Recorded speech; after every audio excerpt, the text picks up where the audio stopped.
Hey there! Ahoy hoy! Welcome to Aren't We Special. I'm Lee Service. And I'm Aaron Hill.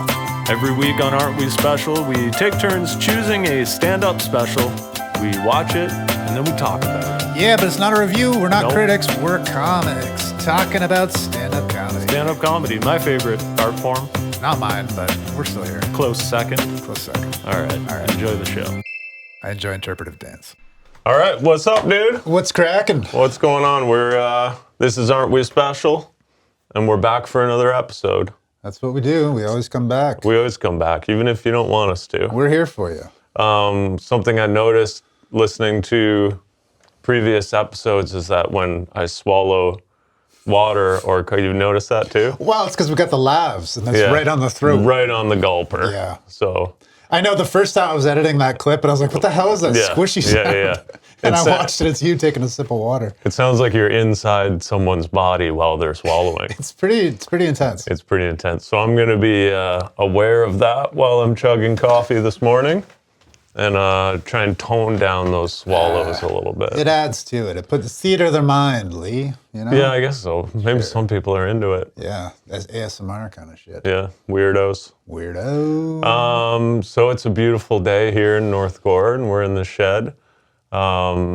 Amazing weather yesterday. Finally. Yeah. I mean, yeah, we'll be 12 weeks in the future by the time this airs. But, we're excited. We're not terribly, what's the word?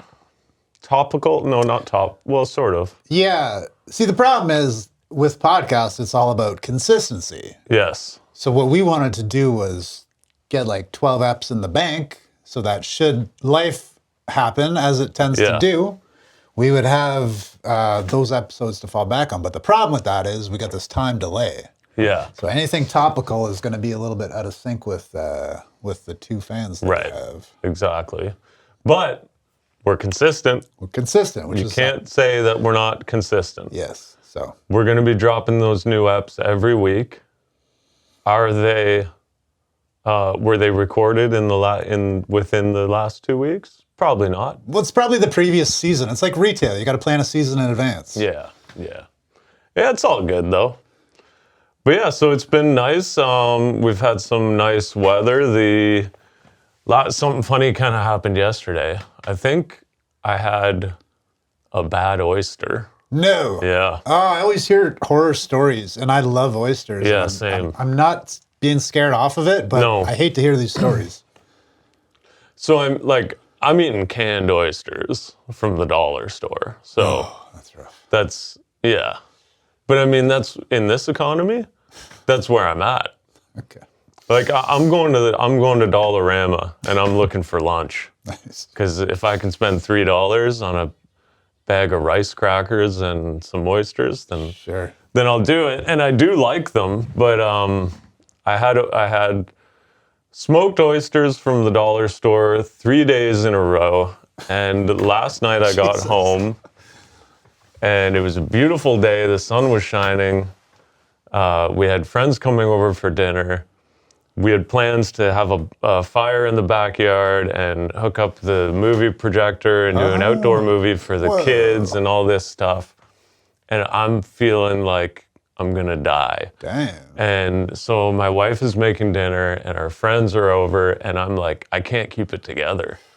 And it was like I did drugs. Like I was high. Like I was disassociating. Whoa. And also feeling like I wanted to throw up and like a terrible headache. And everyone was sitting down for dinner at my house. I'm hosting and I had to be like, I'm going to bed.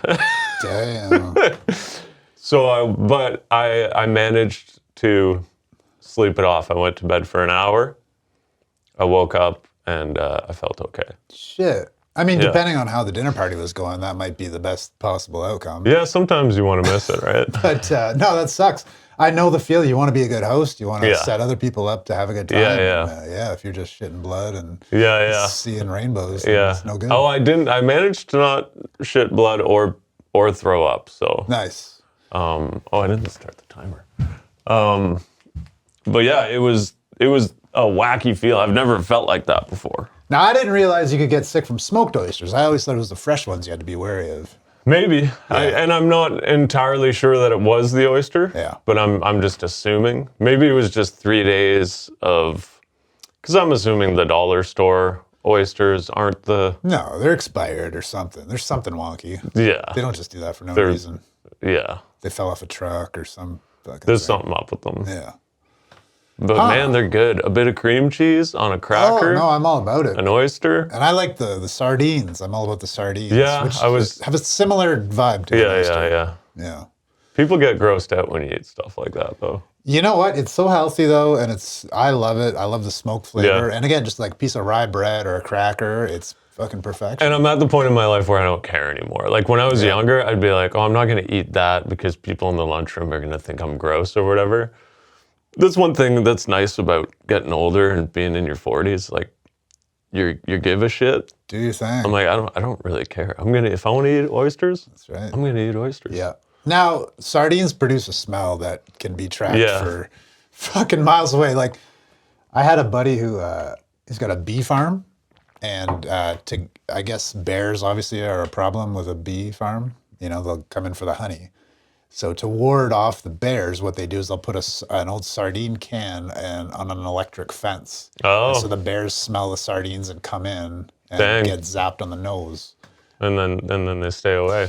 But that's the thing with sardines. Like if you open a can of sardines in a house with someone, like it reeks. Oh, it's horrific. We had a house at work that we were building, and that we unintentionally trapped a family of raccoons in the house. So the house was like, had carpet and hardwood and drywall. Like it was almost finished. They were moving in a week, and there was a family of raccoons living in there. Damn. Pretty funny. So we set up a live trap in the basement, cracked a can of sardines, and the whole house reeked. Yeah, oh yeah, for sure. But man, let me tell you, we had one angry raccoon in that live trap cage. I bet. He was pissed. Wow. He was sleeping. Yeah. When I went down, and then I woke him up, and he was hissing at me. Yeah, they'll do that. Fuck raccoons. Oh, It's like with their human hands. But they're just fat assholes. And if it was legal to kill you, I would have killed you so long ago. Yeah. You ruin the garbage every week at our house. Yeah, see, I have a different perspective because I live rural. So they're not as much, like they will get my garbage out here if I leave it out, but they're not, I feel like when you live more like in a city, they're more of a problem. Yeah, they are. Because they're like living in your shed and like all kinds of stuff. Well, yeah, that's just it. And they're not scared of you anymore. And there's no respect for you. And I'm like, it's illegal to kill you, so I can't, but I would. Trash pandas. My thing is like the defeatism of humans that I've encountered. Like when I posted about, we had this problematic raccoon. So I bought one of these like garbage cans that has the locking lid or whatever. And like I posted some joke about it online or something, and people were just like, why even bought, like, they're just gonna get in there. Don't even, like, I've tried everything and nothing worked. I'm like, just let them. Like, no. Just let them fuck raccoons. tear your shit apart. What are you talking about? Do you want to clean up fucking empty, toilet paper wrappers and sandwich bags off the ground every fucking week? No. There's nothing worse than having, it's always in the morning. That's how you want to start your day. Exactly. Cleaning up trash. And you got to do it quickly because you're already late for work and you're on your hands and knees picking up bits of food and like whatever was in the bathroom garbage. Yeah, gnarly. By the way, this locking garbage can, haven't had a problem since. Really, it worked. Yeah, it worked. Because I remember that was a problem for, when I lived in Toronto, they came out with this garbage can, like the city did, and it was supposed to be raccoon proof, and apparently they figured it out in like the first day. But you found a good one. Apparently, but I think the thing is, it's like that old joke about you got a bear chasing you, you don't have to run faster than the bear, just faster than your buddy. Oh, okay. I think what it is these defeated humans around me don't bother locking their garbage, so the raccoons just know that's the easy choice. They leave mine alone. Interesting. Yeah. So you're putting up a bit of a fight. A bit of a fight, and I think to have the weak humans around, they just, because they're going to conserve. They're not silly. They're going to conserve energy. They're just annoying. Yeah, I saw a raccoon drink a juice box once. Damn. Like we were camping, Yeah. and it got into our stuff, and we could hear all this noise, and I shone the flashlight out the tent, and I could see this guy, and he like had the juice box, and he was drinking out of it. Like not with the straw, but he was like squeezing it into his mouth. He took the straw. Can you imagine? That'd be amazing. I went camping once. I bought these fucking steaks for the boys. Yeah. And in the cooler, in the tent, come back from the beach, gone. The fucking raccoon zipped the tent undone, inside the cooler, took the steaks, fucked off. Are you sure it was a raccoon? Oh, what else would it be? Were there any There was prints? prints. Or, There was prints, yeah. There was tiny human hand prints? Yeah. But again, I mean, at a campground, they know what's up. They know that there's going to be food readily available. They know what tents are. But they're doing zippers now. Oh, yeah. Well, the thumbs. They got the thumbs. They do have hands. Yeah, man. Anyway. I wanted to talk about last week at Hyde Smokehouse, my open mic. It was a great time. We had a good time. I had some new jokes that it was a really good crowd. Yeah. There was a big table of folks visiting from New York for some reason. I don't know what anyone from New York is doing in Kempville, but New York God City bless or them. New York New York City. No shit. And but they were loving. They had a great. They stayed for almost right till the end. Yeah. They were a great audience. And sadly, that was the last open mic at Hyde Smokehouse. I saw the post yesterday. Yeah. It was emotional. It sucks. Because it's almost been a year. The first one was May last year. Yeah. So, and it took some months off in the winter, but yeah. Anyways, we're gonna move on. I might try and go next door to Goldwyn's. Because I do want to keep, like, we've talked about producing shows, like actual shows, but I do like the open mic. There's something about There's something about just the open concept thing, being open to musicians as well as comics, and just like showing up and having no clue who's going to show up. Is it going to be busy? Is it going to be dead? Is there going to be some weirdo off the street? Like, I kind of like that aspect of it, just where like anything can happen. So I do want to keep that going. Yeah. But I also do want to get into producing some real shows though too. Yeah. Something we've been talking about. No, the mic was great, and the venue was great too. And it's like, yeah, it had great food, it had great drinks, it had great staff. Shout out Ruby for being a great host. She made you feel so welcome. Yeah, and she was very cool about it. Like, I know I've talked to other comics who have run mics at other establishments, and there's always little issues, it seems, and she was always super cool about it. So best of luck to Ruby in the future with and I don't know the story, and it's none of my business, right? Oh, she just wanted out. Is that it? Yeah. She'd been doing it for like 5 years, and fair. Yeah, and it's like it's a big commitment, right? Like, oh, of course, yeah, you got to be married to it. Yeah. But I was just thinking, like, everything about this place was awesome. The vibe was cool, the food was great, everything.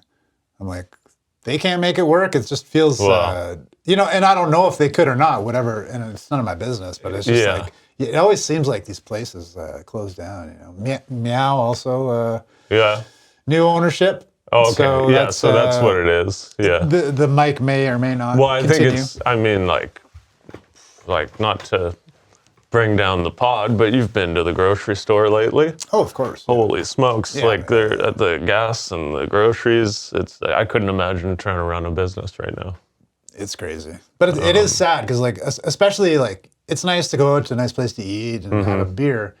But yeah, when you associate a thing with performing, and you have the community, the performing community, come in and share their art in that space, then it's really special. And when you find a good one, it's a good thing. For sure. So to see them go under like this is it takes a little bit of you. It sucks. Yeah. But well, and I don't really think it was going under. I think she more just decided to start a new chapter. And, fair enough. And just sold it to someone else. And, yep. So we'll see what goes on. We'll see what happens in there. I might move next door to Goldwyn's. I reached out to them on the Facebook. Because I'm a Facebook guy. You know what I mean? People have told me that before. They say, hey, Lee, you're a real Facebook guy. Well, I think when we first started doing whatever, and I asked what your Instagram was, you're like, yeah, I don't use Instagram. No. Okay. I have since started a little bit now, since we started trying to promote the podcast and whatnot. But yeah, I'm just, I'm an elder millennial, and Facebook was, well, I had MySpace before Facebook. Did you have MySpace? I had the MySpace. And then Facebook, and I loved MySpace. I did too. I'd still be on MySpace. Because you had the music playing. Oh. That was beautiful. You had your top friends. You had this. Yeah, you had the songs. Songs. You had a soundtrack for your page. We were all friends with that guy who was like Tom. Facebook. Yeah, Tom, who made Facebook. I always kept him in my top friends. You know how you could have like. Yeah. Was it 4 or 8 or something like that? I don't know. That was a bit. What's the opposite of inclusive? Exclusive? Exclusionary. That's not a word. Yeah, it is. I don't think I said it right though. That's okay. But anyways, those friends, like, because you'd be like, oh well, that is kind of a weird thing. What? It's almost like having like these are my top friends, you know, especially as an adult. But they got that on Instagram at least. Do they? Yeah, you can select your close friends, I believe it's called, or something. It's kind of like when people say my best friend. Yeah. You know what I mean? Yeah. I always find that kind of weird. Like for when grown-ups do it. Yeah. This is my best friend. Well, yeah. Like, sometimes you got to wonder what's reciprocated and what's not, right? Yeah. Like one person's best friend could be another person's. Yeah, do they know that they're your right? best like, friend? Have you discussed this at length? You know. Did you guys talk about this? Yeah. Did you have the what are we talk? Yeah.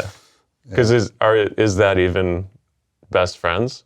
If one person considers someone to be their best friend, but that other person considers someone else to be their best friend, are they truly best friends? Well, and when does the cycle end, right? Is it just this, it's also just Shakespearean unrequited love triangle? It's also just stupid. Like I hear, like, because kids do it, right? Like, and I'll hear my daughter say it to like she'll be like hanging out with a non-best friend, and then she'll like make reference to her best friend in front of her like non-best friend, and I'm like, well, what if that non-best friend considers you her best friend? Yeah, you know what I mean? Like, that's right.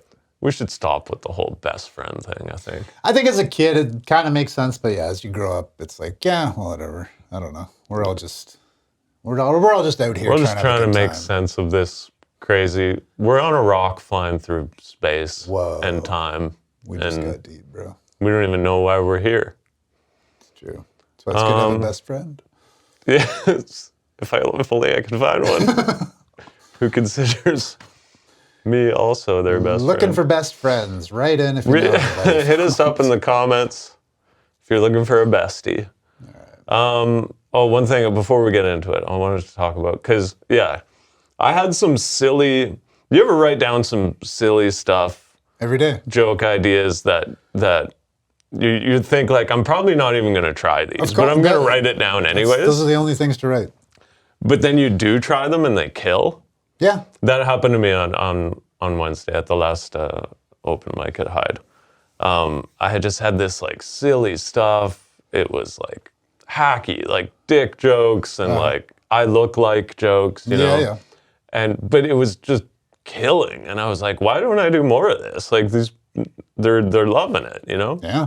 I've noticed I don't think I've ever heard an I look like joke from you. I did in the beginning, but I just got, I got tired of it. Yeah. It's a good hack as you, when you start to kind of get an audience's attention and call attention to the fact that you're self-aware. And that's self-deprecating and usually. Self-deprecating, but it just got too much. Everybody had one, and everybody's got one. But like, so was yours self-deprecating? Yeah. What can you tell me? It was. I have an interesting look. One time, a guy told me I look like Mr. D. Fuck Daniel Alfredson. I don't know. Okay, Mr. D is the Canadian comic. Jerry D. Yeah. And then Daniel Alfredson, the captain of the Ottawa Senators. Okay. Which would kill in Ottawa, but nowhere else. I'd go to Montreal, they'd be like, Daniel who? Yeah. But in Ottawa, it would fucking murder. And then I'd be like, which is weird because I don't think I look like two guys having sex. That's good. I think I look like one guy who's not having sex. Hey. Yeah. So I tried to spin it a little to make it more than just a look like, you know. But that's good, dude. yeah. There's nothing wrong with that. No, I got tired of it. Do you know Brighton? Yeah. Brighton had one that blew my mind. He goes, I look like the kind of guy that likes to make. I'm gonna fuck it. How do you say it? I look like the kind of guy that likes to make people flinch, or like the guys will do that to you. Yeah. And like, Brett, like that's so spot on, and it's such like a weird specific thing. Yeah, absolutely. Yeah, it killed me. So, anyways, I started working on ones for myself. I had one. I did one. Someone told me I look like the kind of guy who likes to test out electronics at the thrift store. It's perfect. And then the other one was... and true. Yeah, it's very true. And then the other one was that I look like I live in a shipping container. Whoa. And that does well too. That's interesting. Yeah. I'm not sure I quite follow that one. Yeah. Do people live in shipping containers? Oh, you haven't seen it's like a trend. Oh, like the mini homes? Yeah. Yeah, okay. Yeah. Fair. Yeah, all right. Yeah. Anyways, it's fun. I know there's part of me that knows that it's kind of hacky or whatever, but at the same time, I'm like, whatever. I've seen people do it. I've seen No, you gotta have it. You gotta have it in your pocket just in case. I think it's one of those things, right? And also, it's like airplane material. Yeah, and also I feel like you have to almost work through that stuff that you feel like maybe you shouldn't, maybe you're beyond or whatever. It doesn't matter. I think you should go through it, even if you use it for 1 week, 2 weeks, because then that's the only way to get beyond. Right. Otherwise, it's just going to be lingering in your head. Well, what if I did this? You have to go through all the things to graduate to the next. Right? Yeah. And I think that comes from not judging how you write, which is why when you were like, you ever write something that's so crazy and silly? I'm like, yeah, that's all I write. That's when you can just allow yourself to go fucking apeshit and do everything that, even if your brain's saying this sucks, this is hacky, this isn't a good idea. Doesn't matter. Get it out, get it out. That's how you get beyond and past. Yeah. Yep. And variety. I love that kind of variety. If I'm watching a special or whatever, of course, I want to take me through the gambit. I want to hear the whole thing. Well, not only that, I want to hear your smartest, most introspective bit that's drawn out and whatever. But I also want to hear your hacky stuff that you wrote 10 years ago. But it's also how you use it too, right? If you come out right off the top and that becomes a big part of your set as what I look like or what mix of ethnicities I am, then it's I do feel like you're kind of putting yourself in that bubble. But if you hit someone, midway through a 30 or 40 minute set with a look like joke, they're not expecting it. And then it's great, I think. Yeah. Yeah. Awesome. Well, we should get into the special. We did this week, we watched Derrick Stroup's Nostalgic on Netflix. The Strooper. The Stroup waffle. You ever have a Stroup waffle? I don't even know what that is. Oh, they're delicious. Nope. It's like a little cookie that has a layer of caramel or something in the middle, and you pour a coffee or a tea or whatever, and you sit it on top of the mug. Come on. And it gets gooey and melty. Why have I never heard of this? You can try one before you leave. I have some inside. They're delicious. Did you make Stroup waffles because you watched Derrick Stroup? No, I don't make them. I buy them at the store, but they're like a Dutch treat. And Dutch. You know what it was? It was a cafe. I was in Merrickville one day, and there was a coffee shop that's not there anymore. I got a coffee. And he's like, you want a Stroup waffle? And he was like, do you want a donut with that? And I was like, sure, whatever. And he put it on top, and he told me to leave it there for a couple minutes, then have it with your coffee. That sounds like a very Merrickville Changed snack. my life. Yeah. Which ain't bad. It's just, no. It's a certain demographic. Yeah, for sure. We love it there. We take our boat there, our little fishing boat. We go through the locks. Yeah. And it's $1 million yachts. Yeah. And then there's me and my little family in our little 14-foot fishing boat. That's the best. It's amazing. Yeah. Hey, we're doing the same thing. Yours just costs more. Dude, I got an inflatable dinghy. It's the greatest. Yeah. Exactly. And I roll up to the boat launch in my Kia Rio. Everybody else is in a fucking Dodge Ram. Pull a dinghy out of your trunk. Yeah, it's the greatest. They didn't even know a boat could fit in this fucking car. It's wonderful. Amazing. So Derrick Stroup. So I knew nothing about him. Never heard of him. Same. Saw the thing on Netflix. Figured people were watching it because it was on there. One friend mentioned that he watched it and he liked it, so I was like, let's give it a shot. So I threw it on. My first impressions were, oh no, I'm not gonna like this guy. Okay. Why? Yeah.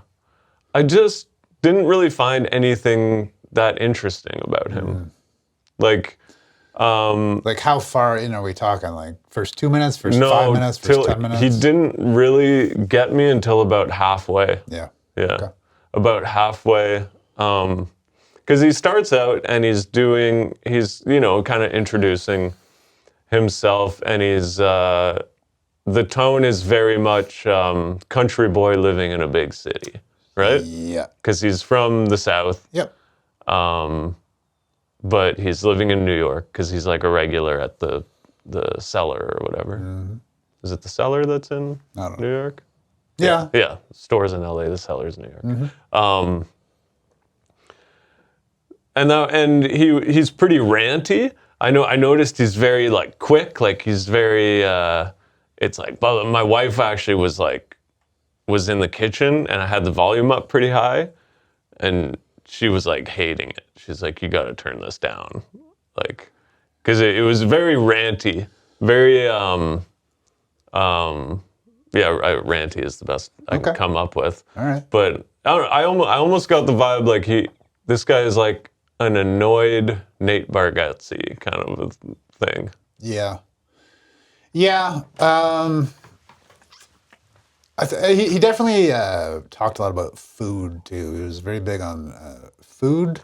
What he's talking about is his family having blood sugar, diabetes, kind of alluding to his family being sort of not white trash, but no, but I think there's maybe an element of the Southern thing too, where it's like it's comfort food. It's all comfort food. Yeah. You take a nap after you eat the gravy, and so that was like a big part of I think who he presented himself to be right out of the gate. Which for me, I don't really resonate with that, and one of these tropes of like kale sucks or the gym is hard and full of douchebag. Like I don't know, it doesn't really get me unless you really do something original with it, because I just feel like we've heard so much of it. Yeah. Yeah. So I didn't really find there was some stuff off the top within the first 15 minutes or whatever where like one thing I thought was a pretty good observation, was pretty funny, is when he's at a crosswalk, when you're at a crosswalk and someone comes up behind you and hits the button and you're like, you think I'm just standing here? You don't think I hit the button already? Yeah. That's something I really connect with. When I was a newish comedian, that was something in my life that was, because I didn't have a car at the time, I was taking the bus, so I was at a lot of crosswalks. That happened to me all the time. It fucking drove me insane. And I always wanted to turn it into a bit, and I never did. Yeah. And now I'm kind of like, I should have turned that in. He kind of did, because then he goes, it's the same type of person to push an elevator button that's already lit up. Yes. Yeah, so it's perfect. He did it was very well done. Yeah. That's a good little joke right there for sure. But yeah, like it's that there's a weird thing with stand-up where, and I guess any art, whether it's a musician or anything, or an actor or whatever, if you're not connecting with the person, you know what I mean? Like there's gotta be something about them. And it's different for everyone. Yeah. And that's why comedy especially is so maybe saturated, but eclectic too. Like you have all types of people, you know what I mean? Like you got everything from like Bobby Hoffman to Larry the Cable Guy, you know what I mean? And but yeah, there's got to be something that draws you in. whether it's something you relate with or something you find interesting or odd or whatever. And for me, he kind of reminded me of like a guy from school that was kind of a class clown, but like not necessarily almost like a bully, but like, you know, like a class clown, but not necessarily a cool guy. Not to say that I don't know him, so maybe he is a cool guy. I don't know. He just wasn't really, all that to say, I just didn't really connect with him. Yeah, well, that's kind of how I felt too. Yeah. I didn't connect with him. And I think there's reasons for that. I've got theories. Okay, let's hear it. Well, there's a couple levels to it. I think number one, like, I think if you think about like jokes, right? There's a million ways to make people laugh, but if we're talking about like a spectrum of jokes from like most realistic and true to the actual life experience versus like wacky non sequitur one-liners that just are random and chaos. There's this spectrum. And I think that he fell a little close to I want to tell it really accurately and true to how I experienced it.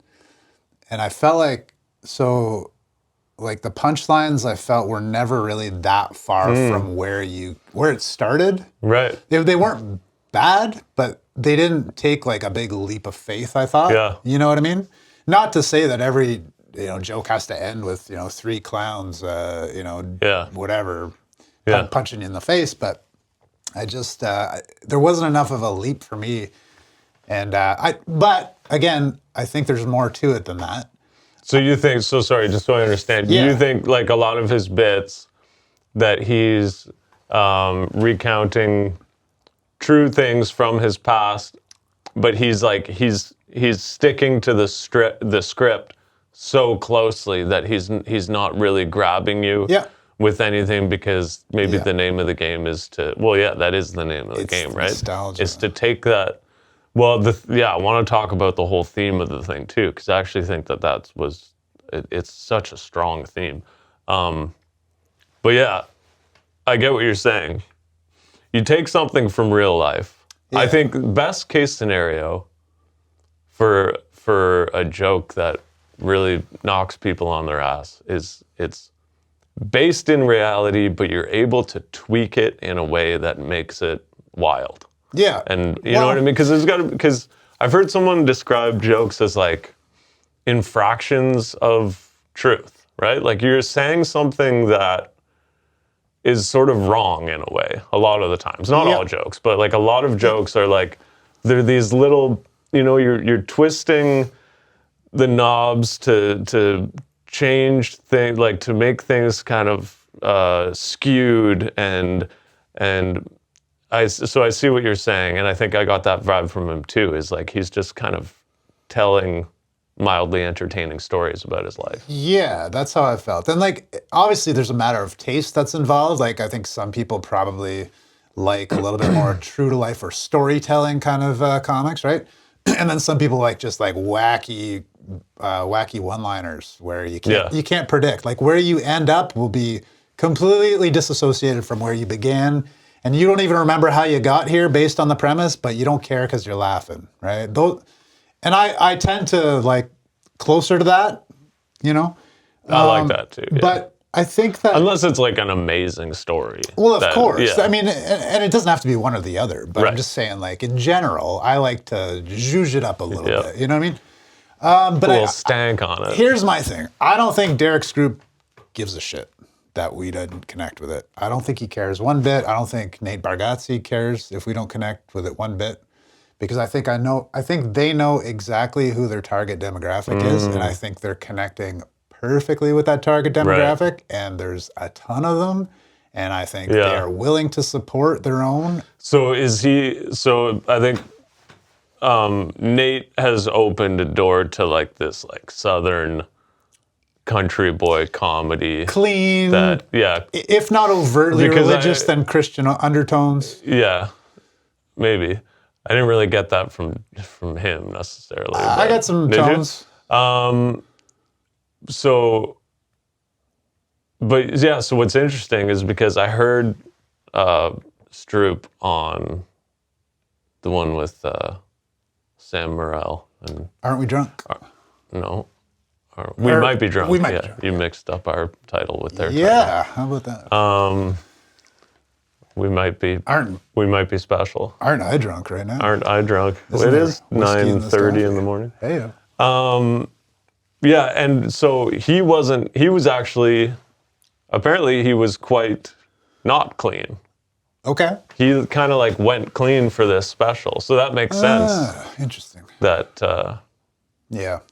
So yeah, definitely he's cruising down a lane that was paved by Nate Bargatze, 100%. Well, and that's fine. That's how, man, like that grunge music in the 90s. You know what I mean? Like if Nirvana didn't come along, would you have Smashing Pumpkins and Pearl Jam and Soundgarden and everybody else? But also Nate is producing these. It's under the Nate Land banner. Is it? Okay. Yeah, so. Like literally. And just like Dusty Slay, I believe, is under that banner too. Is he? I know a couple other people, and it's clean comedy, and I think it's targeting Southern Americans. It's not just clean comedy, it's like Southern clean comedy. Yeah. And I think if you tap into that Southern, again, not overtly Christian, but an understanding that you can be Christian and still enjoy this content. Yeah. If you can tap into that market, I think you're set. I think you're golden. Yeah, he made reference to boomers at one point, and he's like the cannabis thing. Yeah. CBD cream on the elbow. That not going to send me to hell. A little bit marijuana. Of that not going to hell marijuana. Yeah, which to me speaks volumes about who his audience is, right? If it's not people directly that are using CBD because they're afraid they're going to go to hell, then it's people who know people like that. Yeah. Well, I think we all know people like that. Probably most people. I'm not sure I do. Yeah. Yeah. Okay. I think that speaks to like a deeply religious person. Yeah. Who would be afraid marijuana would send them to hell. Oh yeah. No, for sure. You know what I mean? Yeah. He did though. So about halfway through when my ears perked up about halfway through, and I was like, okay, I got to give this guy a bit more of a chance, because when he was talking about his parents smoking in the car and how small the crack in the window was. Yeah. He goes, my parents were so scared the wind was going to take a pull off their Marlboro. Yeah. I thought that was incredible. Might as well just let the wind have it.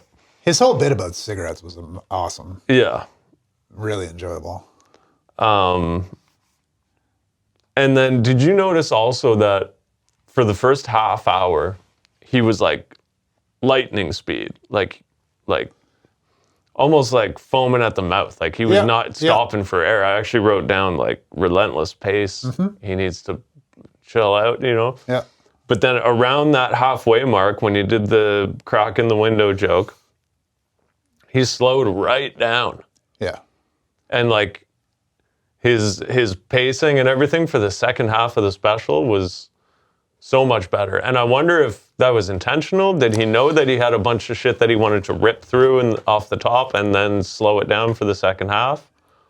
Well, I think the dynamics of performance come into play huge when you're doing your full hour, right? Like you can't just be pedal to the metal the whole way. Right. You got to mix it up. So I think you got to find what works for you. And maybe that's how he gets your attention out of the gate with the intensity, and then he brings you in. You're right. He definitely slowed down, and he kept repeating that theme. Man, it's fun to talk about. Fun looking back on this. Yeah, fun looking back on this stuff, man. Man, he always said "man" at the end. He said it exactly that way, at least 3, maybe 4 times. That's right. And he did it to drive home the theme of the special, which is nostalgic, and he's talking about growing up in the 90s and. Yeah. But he also did it like slower each time, I thought. Like, it's fun to talk about this stuff, man. And then he would pause. Yeah. And then get back into it, It's funny because I noticed it for sure. And there's part of me that thought it was sort of artful at the time. But then when I was kind of going over my notes this morning and thinking about it, it actually kind of bothered me. How so? Just like too on the nose. Like I don't know. Do you have to put it on a platter like that? Like, can't you just, like, if you have, it's such a strong theme, you know what I mean? Like, you could have gone, so he's roughly our age, right? Yeah. He's in his 40s. He grew up going teenager in the 90s or whatever. And the stuff that he's talking about, like, the games we used to play where you do this, and if the person looks at it, they get a shot in the arm. You owe me one, by the way. Titty twisters, pantsing, they're all games that just involve harming one another. Of course, is funny, but yeah, before the internet, that's what we did. You're not allowed to play those. We used to play Red Ass at my school. Did you ever play Red Ass? No, what's that? Sounds worse than it is. It's just with a ball, like a tennis ball, against a brick wall. Oh yeah. And you can bounce it like off the ground or the wall or whatever. If you fumble it, you stand against the wall and somebody whips the ball at your ass. Okay. Yeah. Yeah. It was the funnest game. Well, I mean, the things we used Most to play fun. battle mode. We created this game called battle mode, and it was basically like one smaller guy would get on the shoulders of a bigger guy. Yeah. And then we would just fucking destroy each other, whether it's just like throwing each other to the ground, running into each other, punching, whatever. Yeah. And that was the game. Like just the most basic, violent. And you would do that on recess at school? Yeah. But it was wonderful. It's crazy. Yeah, it was fantastic. Yeah. Battle mode. I can't believe we were the only ones to play it. Yeah. Well, and then just like sacking you, like sure, yeah. You'd walk by your buddy and give him a backhand on the nuts. It was just about hurting each other. I remember getting we used to call them purple nurples. Yeah. I don't know if is that what you guys call them too? Yeah, I've heard the purple nurp. Purple nurples. And I've always bruised. I'm like an easy bruiser. So I remember coming home with like some bruised up titties and not being too happy about it. Nice. But yeah, Red Ass. Red Rover. Yeah. Oh yeah. Can't play that anymore. But anyways, so he's really strong theme. He's talking about, growing up with parents smoking cigs in the car, playing these types of games at school, just the way how different life was back then, even though it was not even that long ago, And that's the whole theme of the special. I just found like, I don't know. I don't really know why it bothers me now, but it just does. Like, I just feel like you don't have to serve it up that obviously. Do you mean, when you say it annoyed you, do you mean the the literal phrase that he was uttering? Like, just the way that he was. Or the whole theme in general? No, I liked the theme. Yeah. I think it's a really smart theme. And you could go nuts with it. Like, I'm such like... I'm such a goofball that if I had thought of it, I would go like full on. I'd be looking the part. I'd be wearing like 90s thing. I would have a total 90s set. Yeah, I mean, the color theme, color scheme. Yeah. Color theme was, I think, the purple and the teal. Yeah. That's 90s. For sure. Yeah. But that was just like the logo. That was just the name. That wasn't the... Well, the lighting on the back of the stage was that color too. Yeah. But it didn't strike me as like very nice. Like you could have done a lot more with it if you wanted to. Yeah, I mean, but it wasn't the whole. I figured it was going to be all about the '90s because that's even what the description said in the write-up. But and then he just came out and talked about food. And like, well, it wasn't all about. No, nostalgia. it wasn't. Maybe half. Yeah. Right. So I get it. But it's very smart, and again, I think it goes back to the marketing. Like, I don't think he gives a shit if you and I don't get it. And did you get this too? Like, did you hear a couple whoops in the crowd that made you think like, oh, this is just him. This is his hometown show performing for the guys he went to high school with. For sure, because he talks about when he played whatever sport in school, and he says Coach Sykes, and he gets a pop. That's right. For Coach Sykes. Exactly. So yeah, obviously. But I mean, that's what you're gonna do, right? Like if I was gonna film something, I'd probably go to Sudbury. Yeah, but why would you, like, unless you were gonna do that, like, would he say Coach Sykes in New York when he's performing? Probably. Like, just maybe not. Like, because he didn't look like he was looking for the pop. He almost looked. No, fair. He almost looked kind of sheepish about it. I kind of thought I thought it was kind of almost a bit awkward because that would be a moment where you'd be like, shut up, I want this to look like you're all strangers. Yeah, you know what I mean? Yeah, exactly. But again, I think that's just like, this special, I think, was him connecting with his hometown crowd about growing up, and he knows that like there is a market for that. Oh yeah, and I don't think he cares about you and I per se. No, and I don't think he does. I don't think anyone cares about me really. That's correct. Aside from me too. A couple girls in that house and maybe my parents. But. No, but you know what I mean. Like a lot of times, comedians want to get you. They want to. The strangers are who they're playing too. Like they might have a bent or a genre per se, but they're trying to make people that are watching laugh. Yeah. And I don't know if that's what they care about here. I think they know who their audience is, and it ain't per se us. It might be, but. As you can see, I don't think either of us really connected to it. But I don't think I think that's fine with them. Yeah. Yeah, I think I thought he was all right. I thought he was just all right. I thought he was like really, he had, like I could see what he was doing and I was following. I'm like, yeah, that's good. I see how he worked on that, this and that, but I didn't really laugh a lot. No. And I didn't feel connected because, again, it was just like, and it sucked because out of the gate, he's a big guy. Mm-hmm. And like, big guys, I think, in comedy, they can kind of get, well, they're not always like, comedy almost seems like not a big guy game sometimes. Do you know what I mean? Like, it's the nerdy losers in the shadows of the background of the class that are like funny or whatever. But like Rodney Dangerfield was a big guy. Yeah, well, I guess this guy just gives me like fucking defensive lineman vibes. That's what I was kind of like high school jock kind of guy. Who I don't think we really associate with comedians. Well, that's what I was like. That's kind of what I was saying earlier. Like he actually reminds me of a specific guy from high school who was like definitely a jock. Yeah. Had some zingers, would have zingers in class. Yeah. But like not exactly an artist or like. Here's a question. Think about music, right? And how so many times we'll see an artist come on from who's like backed by a major label and they'll have like a hit song, but you could tell there's been a lot of production in that song. It's been written by a team of writers on staff for the record label, and it's kind of all very specifically targeted to a specific market. And then maybe they have some success, maybe they fall out, whatever. But then like their second, their third, their fourth album, you get to see more of who they actually are and what they actually want to be writing about. Okay. Do you feel like that's a trend that's maybe creeping into comedy a little bit because it is so saturated that?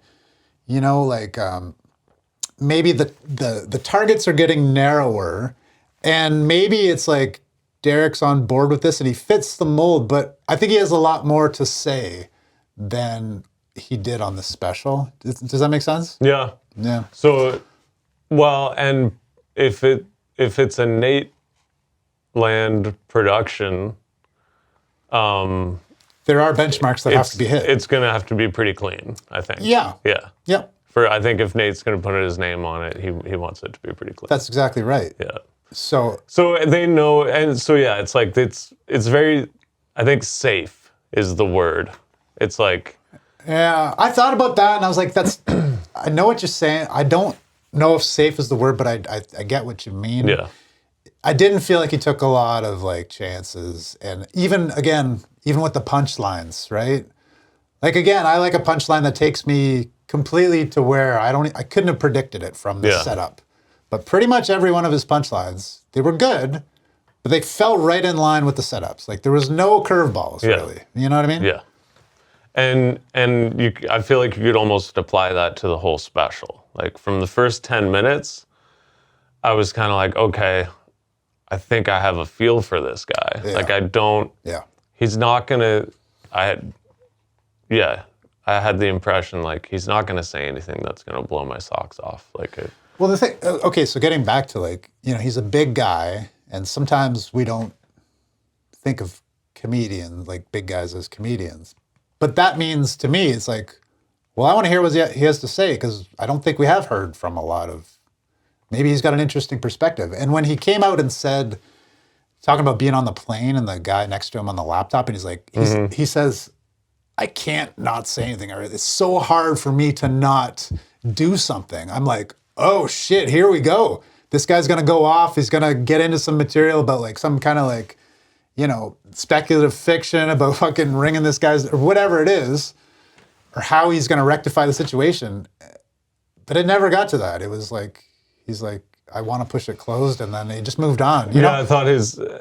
Like, I wanted to hear more about his perspective on life and how he feels and interacts with the world, and it never... It was always just like a couple stories and then on to the next. And I find especially if a comic is doing airplane material, which is... Every comic has airplane material, it's got to be banging. Well, I loved the middle seat bit. I thought that was probably his best bit on the whole special. I liked where... Well, I don't really remember that one, but I liked where he talked about if you're on the aisle, being able to stand up and like that. Yeah. Well, that was part of it. That was at the end, but he was basically just talking about how like the middle seat guy, like you're not that important. If you were that important, you'd be in the aisle, bro. Like put the laptop down, you know? Yeah, so like I liked that. Get yourself a Kindle. But I wanted to hear kind of more of that real life perspective from him. And I felt like more of what it was just kind of nostalgic based, realistic stories that were playing to his high school crowd. Yeah. And like, I wouldn't say that he was taking any chances in that special. Yeah. Well, fair enough. Which you don't have to, but like that's the thing. Not everyone can be Nate Bargatze.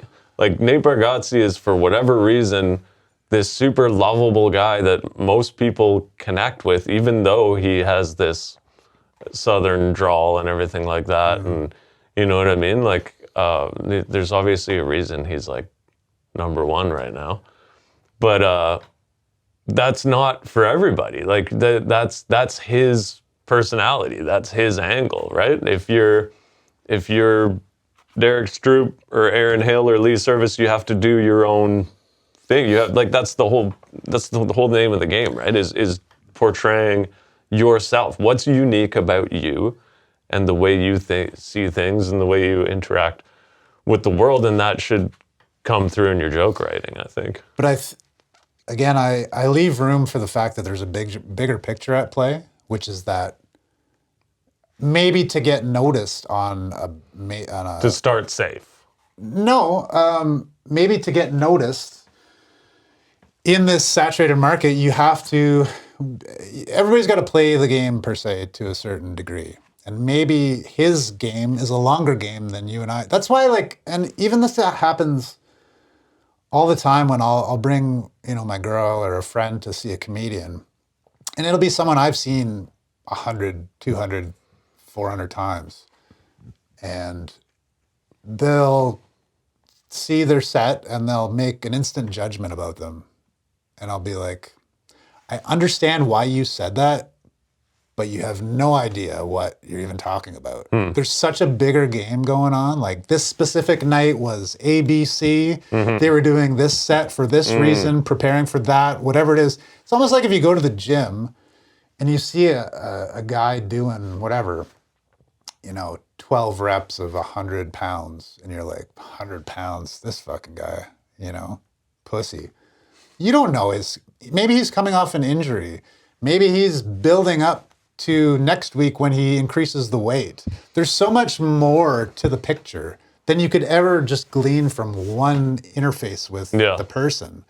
And maybe Derrick Stroup is what I'm saying, is like, maybe to get his name out there to the masses, he plays the Nate Bargatze game on the first one. Now people know who he is. Now he has more freedom to do what he can. Yeah. And what he's interested in doing. Yeah. Yeah, that makes sense to me. It's just not, it's not going to work for me. Well, like I said, I didn't really connect with it either, but I'm just saying it's... Yeah, I see what you're saying. I always suspend judgment off of one interaction with a comedian because I know there's just so much... And then you could go into the fact about like, well, what jokes do you do for a special?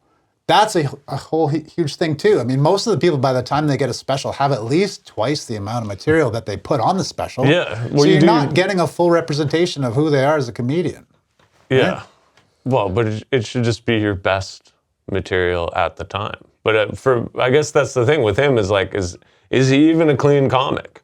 What is his best material? Like, that's the thing. Like, I don't know. I did get the sense that it was like a curated experience. I did too, which again, I think indicates to me that like, we're not seeing the totality of who he is. Yeah. Which makes it difficult to say he's this or that. We don't really know. And for me personally, that's why I like punk music, because it's wild and anything can happen and it's rough and it's ugly at times and it's you know, it's kind of, it can be anything and everything and nothing to some people and everything to others. And that's what I want I want that same approach to comedy. In your face, this is who we are right up front. I want this is who I am. Yep. Good, bad, ugly, take it or leave it. I know what you're saying. Yeah. I know what you're saying. That's what I'm, Yeah. And I get that not everything's like that. Yeah. So. Yeah. But that's my... Interesting. Anyway, I'm excited to see what I look forward to seeing more from him. Because I get the sense that... Because maybe this, well, I mean, I was looking at his website. They're not all sold out, but he's selling out clubs and... Yeah. I mean, he clearly has the chops. He clearly has the stage presence. Yeah. He clearly has an interesting life that I would like to hear more of his perspective about. Yeah. As opposed to just recounting things that happened in the past. You know? Yeah. Yeah. Yeah. Well, we'll see what he does in the future. Hell yeah.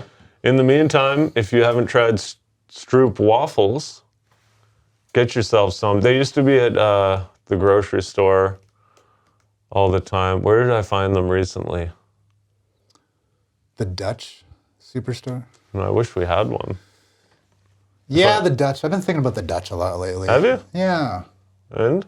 I don't know. I got nothing. They wear clogs. They have windmills. They send tulips to us. We saved them in World War II. Oh, did we? Yeah. Canada That's did. why they send tulips. Oh, cool. Yeah. Nice. Well, they can have these tulips. Hey-ho. We'll end on that. All right, Derrick Stroup Nostalgic. Check it out. And let us know what you think. Yeah, hit us in the comments. And we'll see you next time. All right. Peace on earth.